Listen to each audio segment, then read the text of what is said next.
Under the camera menu, you have 4 sub-menus. You have your basic setting, your video adjust, your motion, and your video loss. Okay, first is your basic setting menu.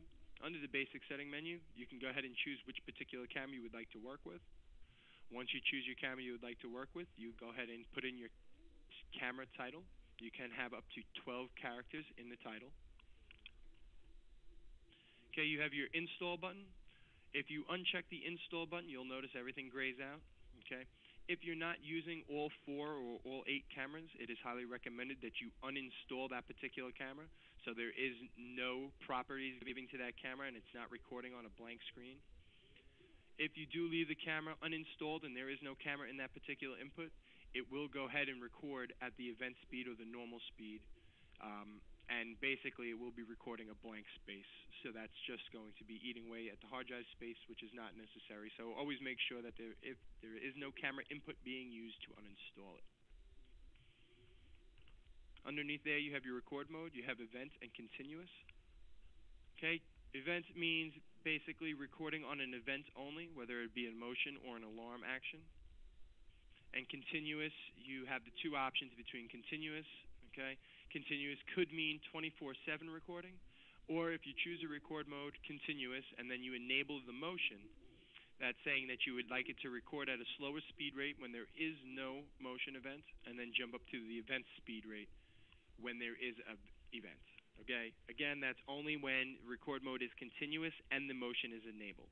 If the record mode is continuous and the motion is disabled, that is saying the normal speed only, and it will record for 24/7. You do have the option of choosing covert.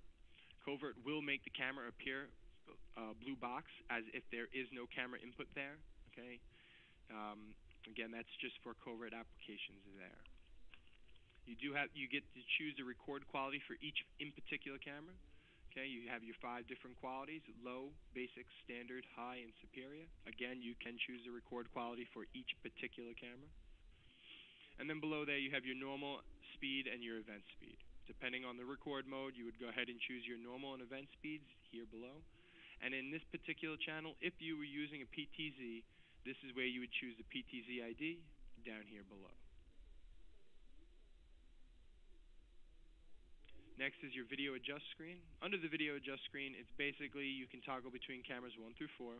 It's going to automatically display the title of the camera that you titled it. And then you could play around with the brightness, the contrast, and the color of that particular camera. Under your motion menu, you would choose the particular camera you would like to work with. Okay, once choosing the camera, it will display the title of that particular camera that you have set up. Defaultly, it is disabled, so everything will be grayed out and you cannot click into any of the options, as you can see. Once it is enabled, everything will highlight. You have the option of keeping a log. Okay, so the DVR will keep a log of any motion events for this particular camera. So when doing an event search for motion, it can pull up any log for the motion on that particular camera. If you are using an alarm contact for the motion, you can choose the alarm output type here, none or 1. And then your output type, you have the 2 different types, a timeout or your permanent. And then the timeout duration is below there. Okay, I would personally recommend keeping it between 5 to 10 seconds. So if the alarm or the motion is triggered and somebody walks in and out of the room in less than 5 to 10 seconds, it's only going to record up to 10 seconds. Okay, anything you set longer time period, if someone does walk in and out and trips the alarm or the motion trigger, it will continuously record on the high frame rate while nobody's in that room. Okay, you do also have the options of buzzer or an email notification. By checking those, a buzzer would sound each time there was a motion event. And also, if an email notify is checked, anytime there is a motion event for this particular camera, there will be an email sent to your email. You have your sensitivity, okay, 1 being your highest and 10 being your lowest. Default out of the box, it is 5, so you can play around with the motion sensitivity for the particular camera you're setting up. And then you are able to set the grid. Okay, by setting the grid, it is basically saying which areas you would like to mask out. Let's choose, just for instance, here, say camera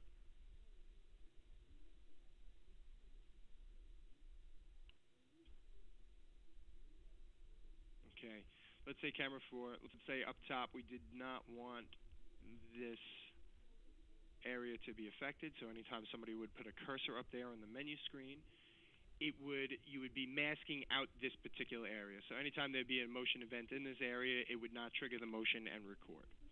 Okay, so by the set grid, you are able to mask out certain areas on that particular image. Then below that, you have your main monitor. You have two options of no change in full screen. If you were to choose full screen, anytime there was a motion on camera 4, it would jump to full screen on your main monitor, and then once the motion is done, it would drop back down to your quadrant screen. Okay, if you left it on no change, nothing would happen to the main monitor anytime there's a motion. Okay, and then you have your video loss. Again, with your video loss, you would choose a particular camera you would like to work with. It's going to display the camera title underneath. Default out of the box, it is enabled. If you would like to disable it, you can go ahead by choosing that, unchecking that box. Okay. There is the log option, so if you do search by video loss, there is a log kept of any time there is a video loss for that channel. If you are using an alarm contact, you can choose your output and the output type below here, along with the timeout seconds. And then again, you also have the options of having a buzzer and email notification sent to you anytime there's a video loss on that particular camera.